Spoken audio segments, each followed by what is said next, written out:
Hi, everybody. John here at PT, Dan Sandler Training, PT Ask Dan. How are we, Dan? Hey, John, doing good, thanks. Good. So let's talk about salespeople and our tendency. I didn't even say anything, and you're No, laughing. you said let's talk about sales. That's what we always talk about. Very true. So there's that tendency of some of us to at times get bored with what we're doing. Hmm. So frankly, for me, it was a battle through the pandemic because now I'm at home. I got distractions everywhere, and it was just harder for me. The faster I could get into the office, the better it was personally.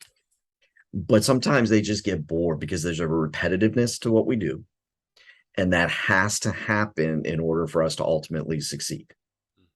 And not that we don't improve it and change and evolve and all those kinds of things, but we have to have that repetitiveness and do it at a high level. So, talk about how to keep salespeople from getting bored or distracted and those kinds of things that get them off task.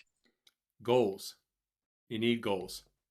If you don't have a goal, you become bored. I've been there, done that. I've been around the block a few times, and a lot of times I've been bored and just lazy. And look, I'm going to admit it. That Yeah. happens.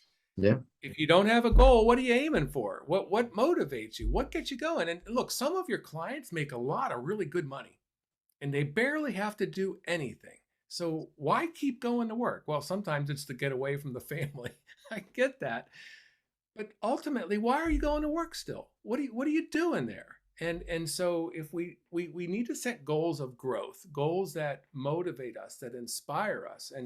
Yeah. And maybe it's not about the money. Maybe it's about I want to help this family, or I want to work and help this organization, or I really believe in what we do, and I'm looking for other people that we can inspire and really mentor and help. Sure. We need the goals, or else it all goes down. Yeah, and I think the other big piece that comes with that is those goals at times they have to be short-term focused.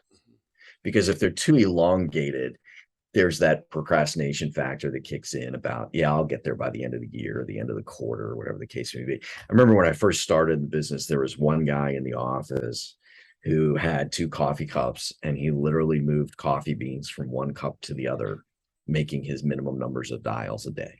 And he had heard the story from, so I don't know if the story was ever true initially, but that's what this guy did. He just 50 coffee beans a day, had to move from one cup to the other, and he wouldn't go home until it was done. Hmm. Yep. So, Each person's motivated by something different. You got to yep, figure out, maybe it's, hey, I won't work on Fridays if I do X amount of work during the day. yep, Maybe it's I'll go home by 2 in the afternoon if I get this all done. I don't know. But without it, life is boring.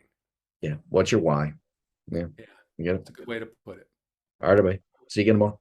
Take care.